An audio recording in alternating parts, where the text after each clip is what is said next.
Hi friends, எல்லாருக்கும் வணக்கம். நம்ம வேலை அகாடமி யூடியூப் சேனலில் தொடர்ச்சியாக டெய்லி ஒரு லெசன்ஸ் அப்படின்றத நம்ம வீடியோ பதிவிட்டுட்டு வரோம். டிஎன்பிசி குரூப் 4 2026க்கு டெய்லி ஒரு லெசன் அப்படின்றத போட்டு வரோம். இந்த லெசன்ஸ் யார் யாருக்கு அப்படின்னா டிஎன்பிசி எக்ஸாம் படிக்கிறவங்களுக்கு மட்டும் இல்லை, குரூப் 4, குரூப் 2, 2A தாண்டி டெட் எக்ஸாம் ப்ரிப்பேர் பண்ணுறவங்களா இருக்கட்டும், போலீஸ் எக்ஸாம் படிக்கக்கூடியவங்களா இருக்கட்டும், எல்லாருக்கும் பயனுள்ள ஒரு தகவலாக இந்த வீடியோ பதிவு இருக்கும் அப்படின்றத நான் தெரியப்படுத்துகிறேன். ஆல்ரெடி நம்ம 3 வீடியோ பதிவுகளை போட்டிருக்கோம். அந்த வீடியோ பதிவுகளை பார்க்கலன்னா கீழே நான் டிஸ்கிரிப்ஷனில் லிங்க் தரேன். மறக்காமல் என்ன பண்ணுங்கன்னா அந்த வீடியோ பதிவை பார்த்துட்டு இந்த வீடியோவை பாருங்கள். இந்த வீடியோவை முழுமையாக பாருங்கள், அப்போ தான் உங்களுக்கு என்ன சொல்ல வரும்ன்றது புரிய வரும். ரெண்டாவது, இதில் கேட்கக்கூடிய வினாக்களுக்கு கமெண்ட் செக்ஷனில் மறக்காமல் கமெண்ட் பண்ணுங்கள். வாங்க இன்னைய நாள் வீடியோ பதிவுக்கு போகலாம். என்ன அப்படின்னா 6th செகண்ட் டேர்மில் இருக்கக்கூடிய இந்திய அரசியலமைப்பு சட்டம் அப்படின்றதா இன்னைய நாள் நம்ம பார்க்கக்கூடிய தலைப்பாக இருக்குங்க. இது ரொம்பவே முக்கியத்துவம் வாய்ந்த ஒரு லெசன். எளிமையான கேள்விகள் இருக்கக்கூடியதாக இருக்கும். ஈஸியாக அதில் நம்மளால ஸ்கோர் பண்ண முடியும். வாங்க ஃபர்ஸ்ட் பாயிண்ட் என்ன பாயிண்ட் அப்படின்றத நம்ம பார்க்கலாம். ஃபர்ஸ்ட் எடுத்த உடனே அரசியலமைப்பு அப்படின்னா என்ன அப்படின்றத நமக்கான ஒரு கேள்வியாக இருக்கும். அரசியலமைப்பு சட்டம் இப்போ பாருங்க, இங்கிருந்து தான் நம்ம ஸ்டார்ட் பண்றோம். பல இன மக்கள் பண்பாடுகளை சேர்ந்த மக்கள் வாழும் ஒரு நாட்டில் அனைவரையும் சமத்துவமாக நிர்வகித்தல் வலுவான மற்றும் தெளிவான சட்ட வழிமுறைகள் தேவை. அதை தான் நம்ம என்னன்னு சொல்றோம் அப்படின்னா அரசியலமைப்பு சட்டம் சொல்றோம். அப்ப எல்லாரையும் நிர்வகிக்கணும், தெளிவான சட்டம் வேணும் அப்படின்னு சொல்லிட்டு சொல்றது என்னது, அரசியலமைப்பு சட்டம் அப்படின்னு சொல்லிட்டு குறிப்பிடக்கூடியதாக இருக்கு. அடுத்ததா பாருங்க, நம்மளுடைய அரசியலமைப்பு சட்டம் எப்பொழுது நடைமுறைக்கு வந்தது? இது ஒரு இம்பார்ட்டன்டான ஒரு கொஸ்டின்ங்க. இந்த கொஸ்டினை புக் பேக்லயும் கேட்பாங்க. இப்போ போலீஸ் எக்ஸாம் எழுதுறாங்கன்னா அந்த போலீஸ் எக்ஸாம்ல இதை நம்ம வினாக்களாக எதிர்பார்க்கலாம். நம்மளது அரசியலமைப்பு சட்டம் எப்ப நடைமுறைக்கு வந்துச்சு அப்படின்னா 1950 ஜனவரி மாதம் 26 அப்ப நடைமுறைப்படுத்தப்பட்டது. இதை தான் நம்ம என்னன்னு கொண்டாடுறோம் அப்படின்னா குடியரசு தினமாக கொண்டாடுறாங்க. இந்த ஜனவரி 26 1950 இருந்து இந்த அரசியலமைப்பை ஏற்றுக்கொண்ட நாட்களை தான் நம்ம என்னன்னு சொல்றோம், குடியரசு தினமாக ஏற்றுக்கொண்டதுல நடைமுறைப்படுத்தப்பட்டதை நம்ம குடியரசு தினமா கொண்டாடுறோம். இந்த அரசியலமைப்பு சட்டம் நடைமுறைக்கு வர பல காரணங்கள் இருக்குங்க. அந்த காரணங்கள்லாம் என்ன, எப்படி நம்மளுடைய அரசியலமைப்பு அப்படின்றத 1950 ஜனவரி 26 ஏற்றுக்கொண்டாங்க அப்படின்னு சொல்லிட்டு பார்க்கறது தாங்க இந்த லெசனோட ஹைலைட் பாயிண்ட்ஸ். இப்போ வாங்க நம்ம பார்ப்போம். அதுல மிக முக்கியமான ஒரு காரணத்தை சொல்றாங்க. நமக்கு எல்லாருக்குமே தெரியும் 1929 லாகூர் காங்கிரஸ் மாநாடு. 1929 என்ன மாநாடு, லாகூர் காங்கிரஸ் மாநாடு. இதுல முக்கியமா சொல்லக்கூடிய ஒரு வாசகம் என்ன அப்படின்னா பூரண சுயராஜ்யம். பூரண சுயராஜ்யம் அப்படின்றது பெறுவதே இலக்கு அப்படின்னு சொல்லிட்டு சொல்லுவாங்க. பூரண சுய ராஜ்யம். இந்த பூரண சுயராஜ்யம் தாங்க ரொம்ப இம்பார்ட்டன்டான ஒண்ணு. இந்திய அரசியலமைப்புல, அதாவது இந்தியாவினுடைய விடுதலையிலே ஒரு மிகப்பெரிய மாற்றத்தை ஏற்படுத்தப்பட்டது அப்படின்னு சொல்லிட்டு இது சொல்லக்கூடியதாக இருக்கு. இங்க பாருங்க, பூரண சுயராஜா அப்படின்றதுதான் அடைவதுதான் இதனுடைய மிக முக்கியமான நோக்கமா இருக்கு.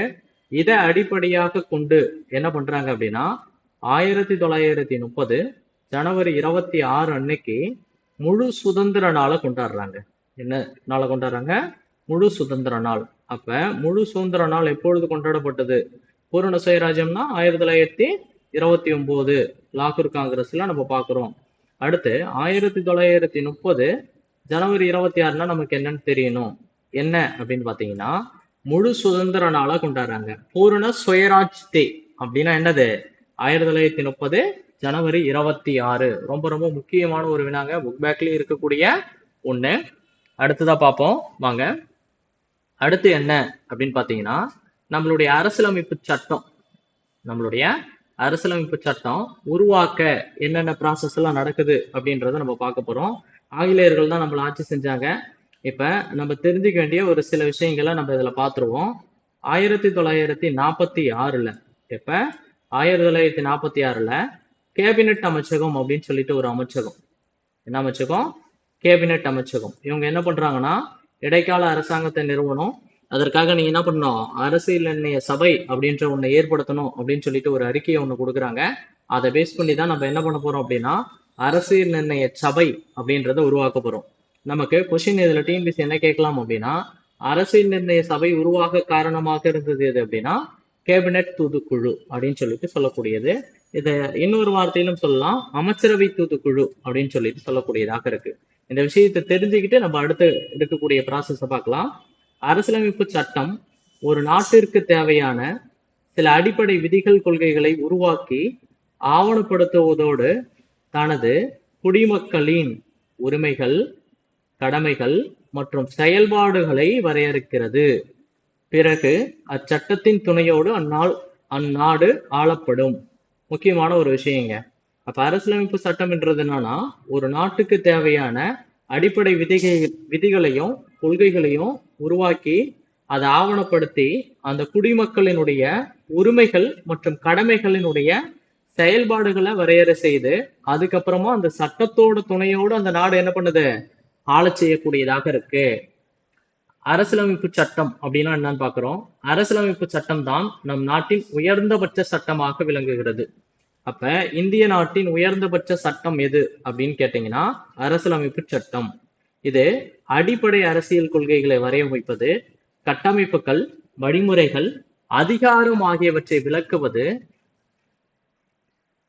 அரசு நிறுவனங்களின் கடமைகளை பட்டியலிடுவது, குடிமக்களின் அடிப்படை உரிமைகள், கடமைகளை நிர்ணயம் செய்வது, வழிபாட்டு நெறிமுறைகளை வழங்குவது ஆகியவற்றின் வழி ஒரு ஒட்டுமொத்த கட்டமைப்பை நமக்கு தருகிறது அப்படின்னு சொல்றாங்க அரசியலமைப்பு சட்டம்.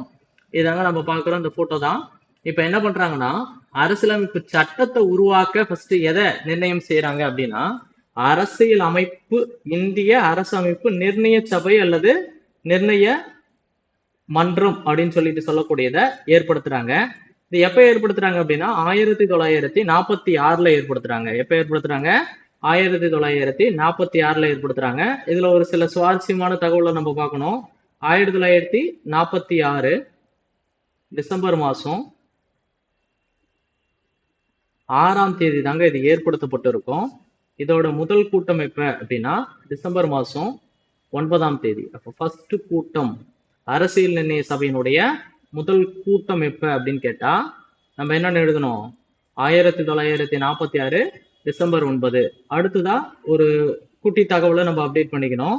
இந்த ஃபர்ஸ்ட் கூட்டத்திற்கு தலைமை தாங்கியவர் யார் அப்படின்னா தற்காலிக தலைவராக இருக்கக்கூடிய யாரு அப்படின்றத கீழே கமெண்ட் செக்ஷன்ல மறக்காம கமெண்ட் பண்ணுங்க. அடுத்து பாருங்க, ரெண்டாவது கூட்டம் எப்ப நடக்குது அப்படின்னா டிசம்பர் மாசம் 11ஆம் தேதி நடக்குதுங்க. 11ஆம் தேதி தான் என்ன பண்றாங்க அப்படின்னா நிரந்தர தலைவராக, இந்த அரசியல் நிர்ணய சபையினுடைய நிரந்தர தலைவராக யாரை தேர்ந்தெடுக்கிறாங்க அப்படின்னா டாக்டர் ராஜேந்திர பிரசாந்த் அவர்களை நிரந்தர தலைவராக தேர்ந்தெடுக்கிறாங்க. இதுல இந்த அரசியல் நிர்ணய சபையில எத்தனை உறுப்பினர்கள் இருக்காங்க அப்படின்னா மொத்தம் 389 உறுப்பினர்கள் இருக்காங்க. எத்தனை உறுப்பினர்கள் இருக்காங்க? 389 உறுப்பினர்கள் இருக்காங்க. இந்த 389ல எத்தனை பெண்கள் கலந்து கொண்டாங்க அப்படின்னு சொல்லிட்டு கேட்பாங்க. 389 பேர்ல பெண்கள் எத்தனை பேரு அப்படின்னா ஒரு 15 பெண்கள் இதுல கலந்துக்கிறாங்க. எத்தனை பெண்கள் கலந்துக்கிறாங்க? 15 பெண்கள். இதுவுமே நமக்கு வினா. அரசியலமைப்பு நிர்ணய சபையினுடைய நிரந்தர தலைவராக டாக்டர் ராஜேந்திர பிரசாந்த் என்ன பண்றாரு, தேர்ந்தெடுக்கப்படுகிறார். எப்ப தேர்ந்தெடுக்கப்படுறாரு? 1946 டிசம்பர் மாசம் 11ங்க. அடுத்ததான் ஒரு நிகழ்வு டிசம்பர் 13 நம்ம தெரிஞ்சுக்கலாம். இது இந்த புத்தகத்துல இருக்காது, ஆனா நம்ம கட்டாயமா தெரிஞ்சுக்க வேண்டிய ஒரு விஷயம். 10th தான் இருக்கும். இப்ப என்ன பண்ணுவாரு அப்படின்னா ஜவஹர்லால் நேரு அவர்கள் குறிக்கோள் தீர்மானம் அப்படின்ற ஒண்ணு கொண்டு வருவாருங்க. இந்த டிசம்பர் 13 என்ன பண்றாரு, குறிக்கோள் தீர்மானம் அப்படின்ற ஒண்ணு கொண்டு வராரு. அதுதான் பிற்காலத்துல என்னவா மாறுது, அதன் அடிப்படையில அப்படின்னா முகப்புரை அப்படின்னு சொல்லிட்டு வரக்கூடியதாக இருக்கு. பிரியாம்பல் முகவுரை அப்படின்னு சொல்றது வரக்கூடியதாக இருக்கு. இதை அரசியல் நிர்ணய சபை எப்ப ஏத்துப்பாங்க அப்படின்னா 1947 ஜனவரி 22 ஏற்றுக்கொள்ளக்கூடியதாக இருக்குங்க. அப்ப நேரு கொண்டு வரக்கூடிய குறிக்கோள் தீர்மானம் எப்ப அரசியல் நிர்ணய சபையால் ஏற்றுக்கொள்ளப்பட்டது அப்படின்னு ஒரு கேள்வி கேட்டாங்கன்னா எப்பங்க ஏற்றுக்கொள்ளப்படுகிறது? 1947 ஜனவரி 22. சரி, இப்ப என்ன சொல்றாங்கன்னா நம்ம அரசியல் நிர்ணய சபை மன்றத்துல இருக்குமா, இதுல முக்கியமான தலைவர்கள் யாரு அப்படின்னு சொல்லிட்டு அவங்களே கொடுத்துருக்காங்க. இதுல பொருந்தாதவர் யார், அது மாதிரி எதனா நமக்கு வினாக்கள் கேட்கலாம். இப்ப பாருங்க, ஜவஹர்லால் நேரு அவர்கள், இங்க நீங்க பாத்தீங்கன்னாலுமே தெரியும், நேரு அவர்கள், அடுத்து சர்தார் வல்லபாய் பட்டேல், மௌலானா ஆசாத், ராதாகிருஷ்ணன், விஜயலட்சுமி பண்டிட், சரோஜினி நாயுடு உள்ளிட்ட பலர் இந்த அமைப்புல இடம்பெற்றிருக்காங்க. மொத்தம் 389 பேரு. அதுல பெண்கள் எவ்வளோ? 15 நபர்கள் அப்படின்னு சொல்லிட்டு பார்ப்போம். அந்த பாயிண்ட்ஸே நமக்கு கீழே வருங்க. இந்த அமைப்பில் பெண்கள் எத்தனை பேர் இருந்தனர் அப்படின்னு கேட்டா எத்தனை பேருங்க இருக்காங்க? 15 பெண்கள் இருக்காங்க. முக்கியமான ஒரு கேள்விங்க, அண்டர்லைன் பண்ணி வச்சுக்கோங்க. அப்ப 389 பேர்ல பெண்கள் எவ்வளோ அப்படின்னா 15 பேர். ஓகேங்களா? சரி, ரைட். அடுத்து பாருங்க, 7 பேர் கொண்ட அரசியலமைப்பு சட்ட வரைவு குழு உருவாக்கப்பட்டது. இந்த வரைவு குழு ரொம்ப ரொம்ப முக்கியமானதுங்க. இவங்க தாங்க இதை எழுத போறாங்க. இந்த அரசியலமைப்பை எழுதக்கூடியவங்க தான் இந்த வரைவு குழு. இந்த வரைவு குழுவை நம்ம ஆங்கிலத்துல என்ன சொல்லலாம் அப்படின்னா டிராப்டிங் கமிட்டி அப்படின்னு சொல்லலாம். இந்த வரைவு குழுவினுடைய தலைவர் யாரு அப்படின்னா அம்பேத்கர் அவர்கள் தான் இந்த வரைவு குழுவினுடைய தலைவராக தேர்ந்தெடுக்கப்படுறார். இந்த வரைவு குழுவினுடைய ஆலோசகராக யாரு இருக்கார் அப்படின்னா BN ராவ் அவர்களை நியமனம் செய்யறாங்க.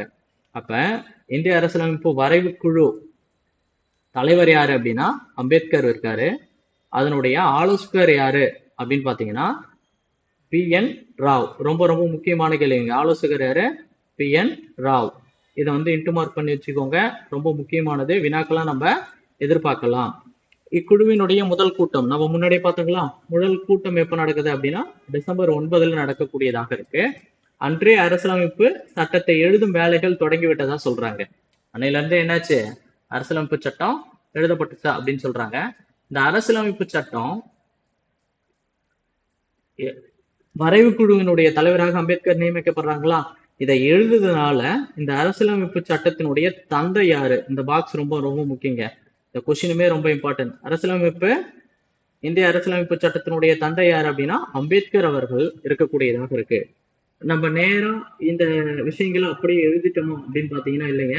கிட்டத்தட்ட 60க்கும் மேற்பட்ட நாடுகள்ல இருந்து நம்ம என்ன பண்ணிருக்கோம் அப்படின்னா அரசியலமைப்பு சட்டங்களை வாசித்து அதுல இருக்கக்கூடிய சிறப்பான பகுதிகளை முன்மாதிரியாக கொண்டு, அப்ப எத்தனை நாடுகளின் அடிப்படையாக கொண்டனா 60க்கும் மேற்பட்ட நாடுகளை அடிப்படையாக கொண்டு அந்த நாட்டினுடைய அரசியலமைப்புல இருக்கக்கூடிய சிறப்பான பகுதிகளை முன்மாதிரியாக கொண்டுதான் இந்திய அரசியலமைப்பு அப்படின்ற ஒண்ணு எழுதப்பட்டதாக இருக்கு.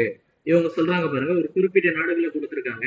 இங்கிலாந்து, அமெரிக்கா, சோவியத் யூனியன், அதாவது சோவியத் ரஷ்யா, பிரான்ஸ், சுவிட்சர்லாந்து உட்பட 60க்கும் மேற்பட்ட நாடுகள்ல இருந்து தான் நம்ம என்ன பண்ணிருக்கோம், நம்மளுடைய அரசியலமைப்பு அப்படின்றத கொண்டு வந்திருக்கோம். அந்த தகவலை வாசிச்சு அதுல எது சிறப்பான பகுதிகளோ அதை தான் நம்ம எடுத்து நம்மளுடைய நாட்டுக்கு எடுத்த மாதிரி நம்ம என்ன பண்ணிருக்கோம், அதை உருவாக்கி இருக்கோம்.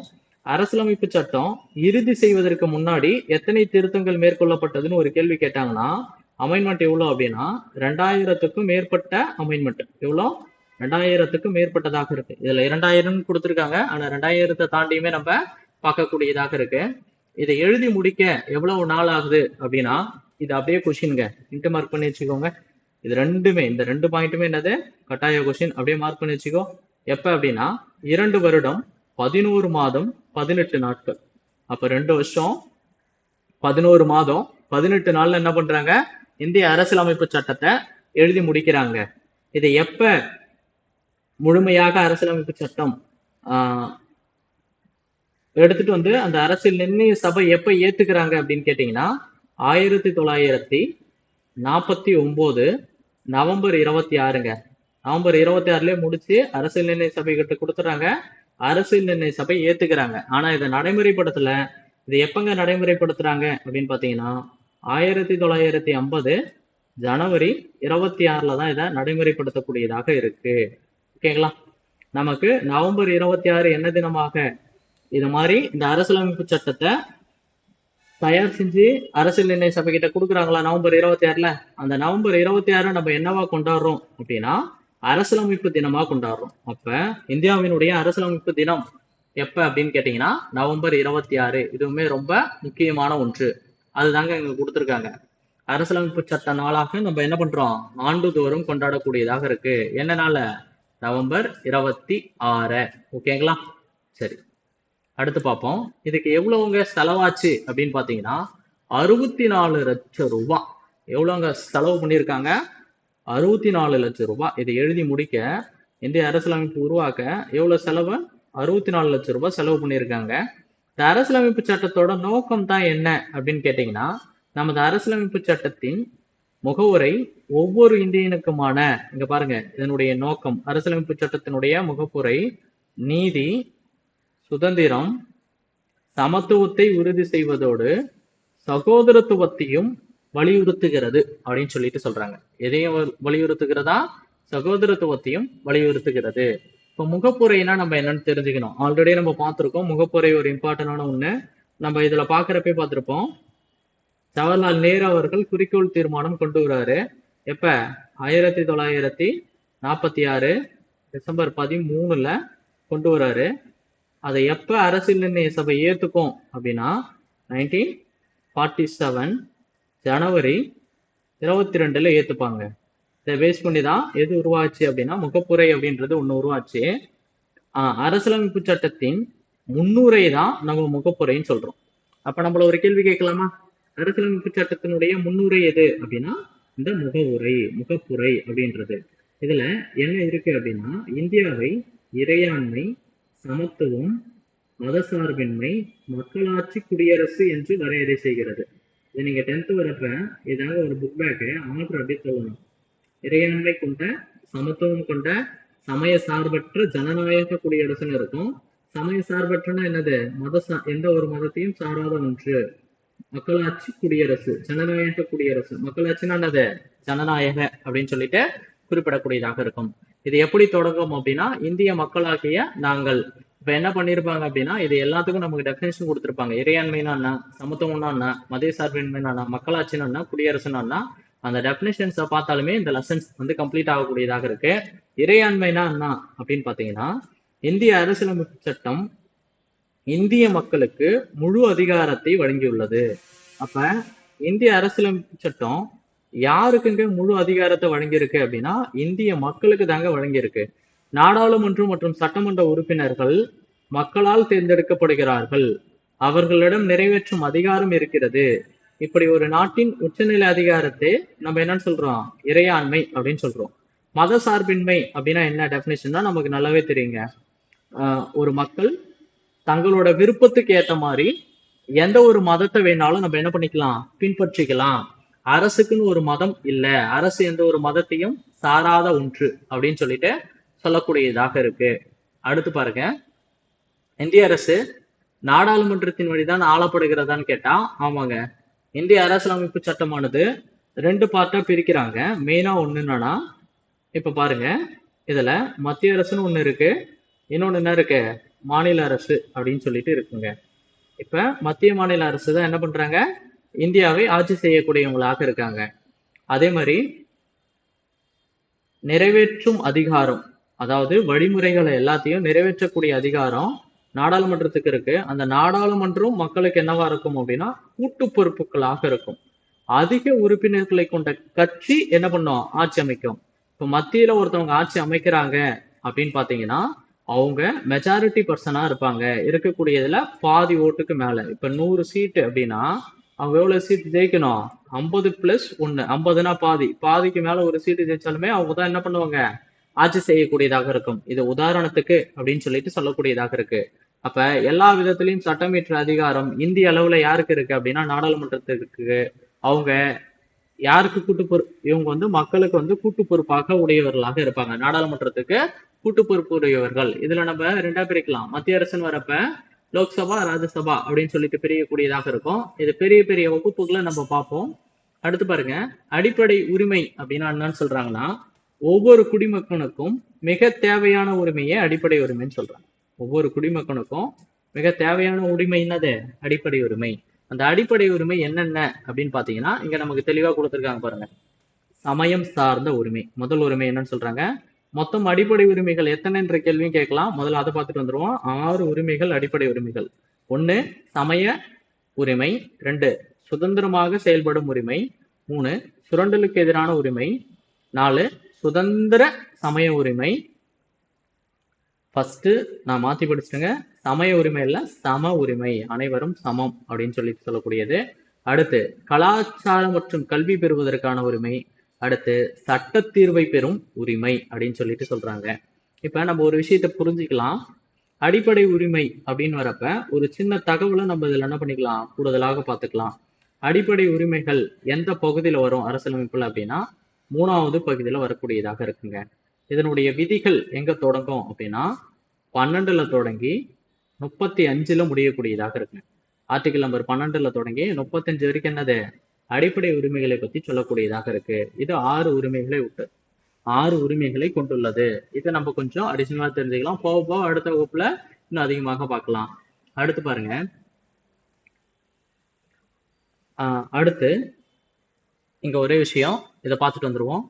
என்ன அப்படின்னு பாத்தீங்கன்னா, கலாச்சார கல்வி பெருமுரிமை சட்டத்தீர்வு உரிமை ஆகிய ரெண்டும் என்னது இன்றியமையாத உரிமைகளாக இருக்கு. இந்த 6 உரிமையை தான் அவங்க என்ன சொல்றாங்க, தனித்தனியா கொடுத்துட்டு இன்றியமையாத ஒன்றுன்னு சொல்றாங்க. இதுல வழிகாட்டு நெறிமுறை அப்படின்னு சொல்லிட்டு ஒண்ணு இருக்குங்க. இந்த வழிகாட்டு நெறிமுறையை நம்ம ஆங்கிலத்துல என்ன சொல்லலாம் அப்படின்னா டிபிஎஸ்பி. என்னன்னு சொல்லலாம்? DPSP, directive principles of state policy. இது என்ன பாத்துல இருக்குன்றத நமக்கு எப்பயுமே கேள்வி கேட்பாங்க. அதாவது என்ன பகுதியில இருக்கு அப்படின்னு பாத்தீங்கன்னா 4வது பகுதியில இருக்கக்கூடியதாக இருக்குங்க. என்ன பகுதி? 4வது பகுதி. இந்த அரசு வழிகாட்டும் நெறிமுறைய அரசு சட்டம் இயற்றும் போதும் ஆட்சி செய்யும் போதும் கவனத்தில் கொள்ள வேண்டிய ஒன்று. ஒரு சட்டம் இயற்றணும்னா அந்த சட்டம் எதை பேஸ் பண்ணி தான் இயற்றணும் அப்படின்னு பாத்தீங்கன்னா இந்த அரசு நெறியிருத்தும் கோட்பாடு டிபிஎஸ்சியை பேஸ் பண்ணி தான் இயற்றணும். ஆனா அதை கட்டாயமா நடைமுறைப்படுத்த வேண்டிய அவசியம் இல்லை. ஆனா கவனத்துல என்ன பண்ணணும், கொண்டுக்கணும். ஒவ்வொரு சட்டம் இயற்றப்படும் போதும் என்ன பண்ணணும், இதை கவனமா நம்ம அதை பார்த்துக்கணும் அப்படின்னு சொல்லிட்டு நமக்கு சொல்றாங்க. அடுத்து வயது வந்தோர் வாக்குரிமை. நமக்கு எல்லாருக்குமே தெரியும், இந்தியாவில் 18 வயது பூர்த்தி அடைந்த இந்திய குடிமக்கள் ஒவ்வொருவரும் என்ன பண்ணலாம், ஓட்டு போடலாம். அப்படி இந்த ஆர்டிக்கிள நம்ம ஆல்ரெடி பார்த்துருப்போம். எத்தனை பேர் கரெக்டா ஆன்சர் சொல்றீங்கன்னு பார்ப்போம். அப்ப 18 வயசு ஆயிடுச்சுன்னா அவங்க என்ன பண்ணலாம், இந்திய குடிமகன் ஒவ்வொருத்தனும் வாக்களிப்பதற்கான உரிமையாக இருக்கு. சாதி, மதம், பாலினம், பொருளாதார அடுக்கு உட்பட எதுவும் தடையாக இருக்காது. இந்த ஓட்டு போடுறதுக்கு எதுவுமே தடையா இருக்காது. இப்ப நான் கேட்கிற கேள்வி என்ன அப்படின்னு பாத்தீங்கன்னா, ஆர்டிகல் நம்பர் 14 என்பது என்ன? போன கிளாஸ்ல பார்த்திருப்போம். ஆர்டிகல் நம்பர் 15ல 1னா என்ன அப்படின்றத மறக்காம கீழே கமெண்ட் செக்ஷன்ல கமெண்ட் பண்ணுங்க. அது மட்டும் இல்லாம அதுல அடிஷனலா ஒண்ணு பார்த்திருப்போம், ஆர்டிகல் நம்பர் 17. இந்த 3 ஆர்டிகளையும் மறக்காம என்ன பண்ணுங்க, கீழே கமெண்ட் செக்ஷன்ல கமெண்ட் பண்ணுங்க. அடுத்து நமக்கு அடிப்படை உரிமையை போலயே அடிப்படை கடமையும் இருக்கு. அந்த கடமை என்ன சொல்லுது அப்படின்னு பாத்தீங்கன்னா, தேசிய கொடி, தேசிய கீதத்தை மதிக்கணும். அப்புறம் எல்லா குடிமக்களுக்கும் அரசியல் சட்டத்தை மதித்து பேணணும். நமக்காக சுதந்திரத்துக்கு போராடிய எல்லா தலைவர்களையும் நம்ம பின்பற்றி நடக்கணும். நாட்டை பாதுகாக்கணும். நாட்டுக்கு தேவையான போது சேவை செய்யவும் தயாராக இருக்கணும். ஜாதி, மதம், இனம், மொழி எல்லை கடந்து சகோதர மனப்பான்மையோட நம்ம இருக்கணும் அப்படின்னு சொல்லிட்டு சொல்றாங்க. அடுத்து பழம் பெருமை மிக்க பாரம்பரியத்தை நம்ம காக்கணும். காடுகள், நதிகள், ஏரிகள், இயற்கை வளம், வனவிலங்கு இதெல்லாம் நம்ம பாதுகாக்கணும். அது மட்டும் இல்லாம அறிவியல், மனதாபிமானம், சீர்திருத்த உணர்வுகளை நம்ம வளர்க்கணும். வன்முறையை தவிர்த்து அரசு சொத்துக்களை பாதுகாக்கணும். அப்படியே அடிப்படை கடமையா அவ்வளோ ஒரு 11 ஆர்டிகல் என்ன பண்ணிட்டாங்கன்னா அருமையா அதுல கதையா கொடுத்துட்டாங்க.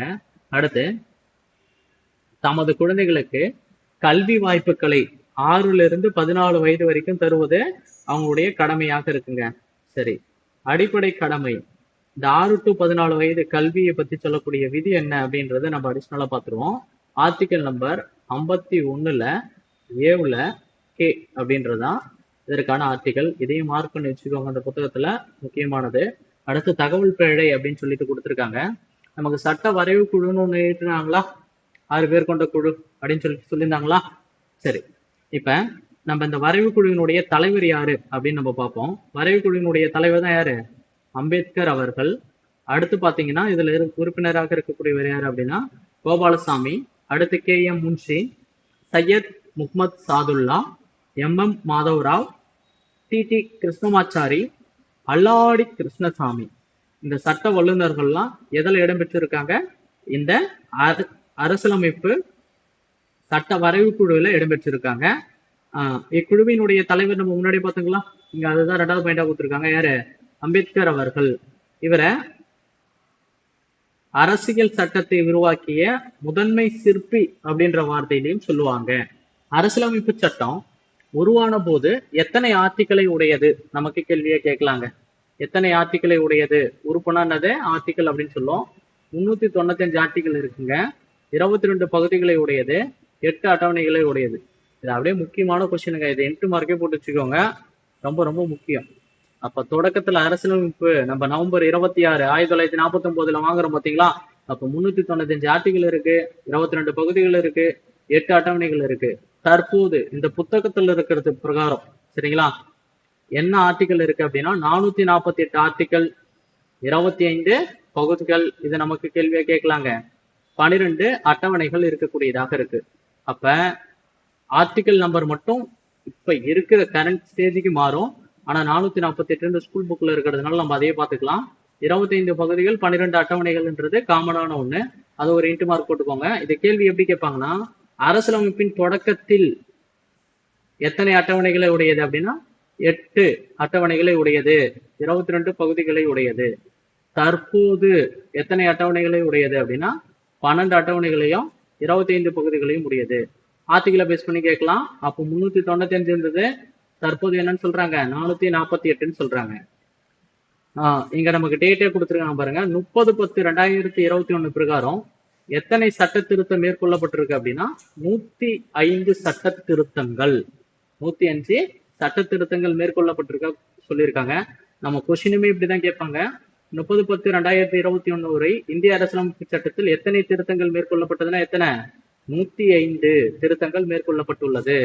அடுத்து பாருங்க, அந்த பாக்ஸ் ரொம்ப ரொம்ப இம்பார்ட்டன்ட்ங்க. இன்ட்டு மார்க் போட்டுக்கோங்க.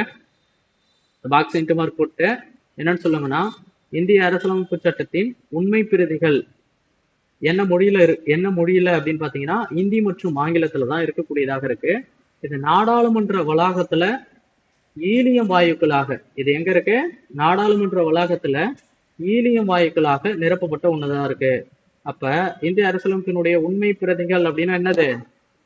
இந்தி மற்றும் ஆங்கிலத்துல எழுதப்பட்டது, ஹீலியம் வாயுனால நிரப்பப்பட்டு பேழையில வைக்கப்பட்டிருக்கு. எங்க இருக்கு?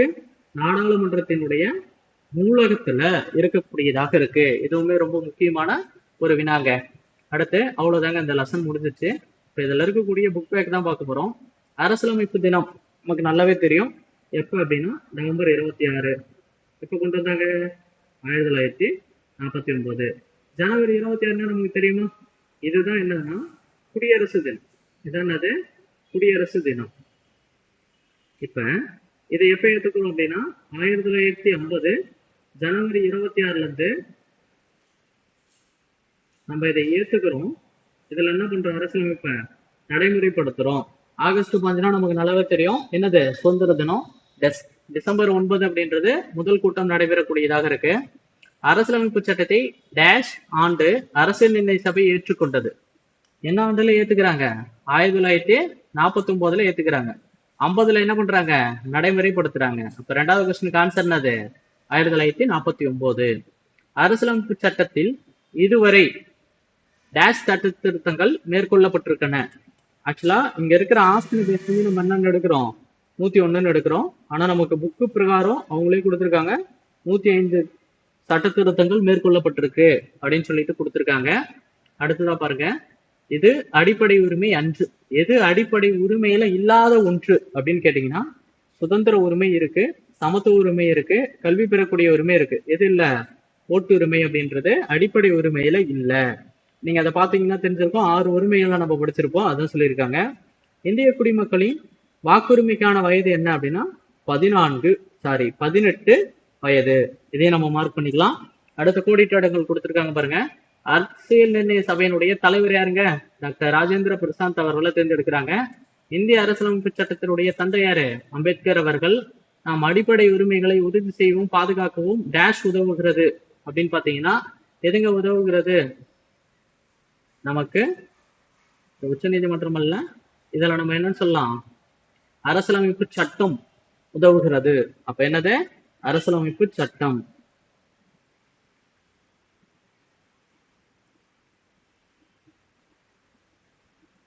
ஓகே. அடுத்து எப்ப நடைமுறைக்கு வந்துச்சுன்னு கேக்குறாங்க பாருங்க. 1950 ஜனவரி 26 இருந்து அது நடைமுறைப்படுத்தப்பட்டது. அடுத்து பொறுத்துகை இருக்கு, அந்த பொறுத்துகையை பார்க்கலாம். சுதந்திர தினம் எப்பங்க? ஆகஸ்ட் 5. ஓகே. அடுத்து சுதந்திர தினம் தான் ஆகஸ்ட் 5. குடியரசு தினம் ஜனவரி 26. இந்திய அரசியலமைப்பு தினம் எப்ப? நவம்பர் 26. அனைவருக்கும் கல்வி உரிமை ஏப்ரல் 1. என்ன வருஷத்துல இருந்து அப்படின்னு பாத்தீங்கன்னா இது வந்து 2010 இருந்துங்க. இது வந்து என்னது 2010 இருந்து இந்த விஷயத்தையும் நம்ம பாத்துக்கணுங்க. 2010 ஏப்ரல் 1 வந்து கட்டாய கல்வி உரிமை சட்டத்தை நடைமுறைப்படுத்துறாங்க. இப்போ இதன் பிரகாரம் ஆன்சர் என்னங்க வருது? பி தான் ஆன்சர் அப்படின்னு சொல்லிட்டு சொல்லக்கூடியது. ஓகேங்க, வெற்றிகரமா நம்ம இந்த லெசனை முடிச்சிட்டோம். அடுத்த லெசன்ல நம்ம சந்திப்போம். Thank you to all.